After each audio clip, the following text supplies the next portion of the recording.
PTI से लगाव था तो पीपल्स पार्टी क्यों ज्वाइन की? वालदेन भाई चचा फौत हो चुके हैं, घर में एक ही मर्द हूँ, रोपोश और सोबते नहीं जीत सकता था, ये कहना था नौमुंतखब एमपी हल्का पीपी 238 मियां इनाम का।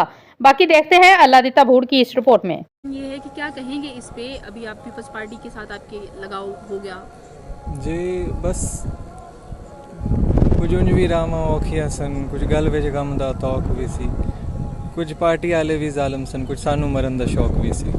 That's all I would say. इसमें क्या ये भी कहा जाता है कि जो लोग जीतने के बाद किसी और पार्टी में शमूलियत करते हैं वो किसी प्रेशर की वजह से, किसी दबाव या मैंने किसी का नाम नहीं रखते, यानी कोई दबाव या कोई प्रेशर फील हो रहा था क्योंकि आपके पेरेंट्स में जो चीज़ें फील की हैं और बियर की हैं, आपको अंदाज़ा होगा इसका। इसमें सिंपल सी बात है कि मैं आज़ाद लड़ा हूँ, मेरे ख़िलाफ़ पीटीआई की टिकट भी थी, नून लीग की टिकट भी थी, ठीक है, और टीएलपी की भी थी।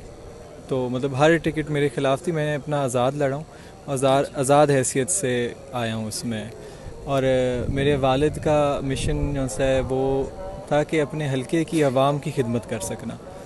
तो वो जो मुझे रास्ता बेहतर नज़र आया कि खिदमत हो जाए हलके की आवाम की, वो किया। और जो प्रेशर है, प्रेशर तो हमेशा सियासत में होता है जी, प्रेशर हमेशा होता है, किस दौर में नहीं हुआ है।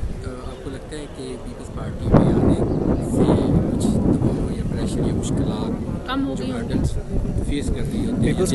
पीपल्स पार्टी हमेशा अपने लोगों का ख्याल रखती है। पीपल्स पार्टी हमेशा आपके लिए और आपके मतलब जो कॉन्स्टिट्यूंसी है उसको एज ए पर्सनल आपको फैमिली ट्रीट करती है। मुझे बड़ी अपनायत फील हुई पीपल्स पार्टी में जाके, पीटीआई में भी बहुत अपनायत फील हुई, पीपल्स पार्टी में भी अपनायत फील हुई। पीटीआई ने कोई साथ नहीं दिया या कुछ पीटीआई छोड़ने की या वजह?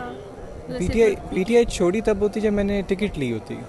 मैंने टिकट ही नहीं दी उसकी, पीटीआई की। लगाव था पीटीआई, ठीक है, पीटीआई से ऑब्वियसली लगाव था। पीटीआई से किसको लगाव? बहुत कम लोगों को होगा कि पीटीआई से लगाव नहीं होगा। क्या वजूहात कि आपने टिकट क्यों नहीं दिया?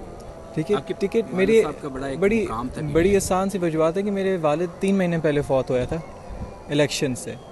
तो उसके बाद जो प्रेशर्स थे वो मैं अपने घर की ज़मीनें वगैरह संभाल लेता तो बड़ी बात थी।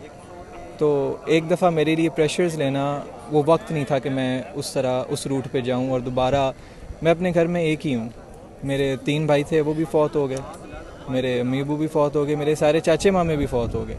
अब पूरे घर में मर्द मैं एक ही हूँ, तो वो मैं रूपोश रह नहीं सकता था। उसके बाद 3 महीने के लिए मैं रूपोश रहता तो कुछ ज़मीनें कहीं गई हैं, कुछ और भी बड़े घरेलू इश्यूज़ भी होते हैं, तो मेरे लिए पॉसिबल नहीं था, मैं अफोर्ड नहीं कर सकता था अभी रूपोश रहना।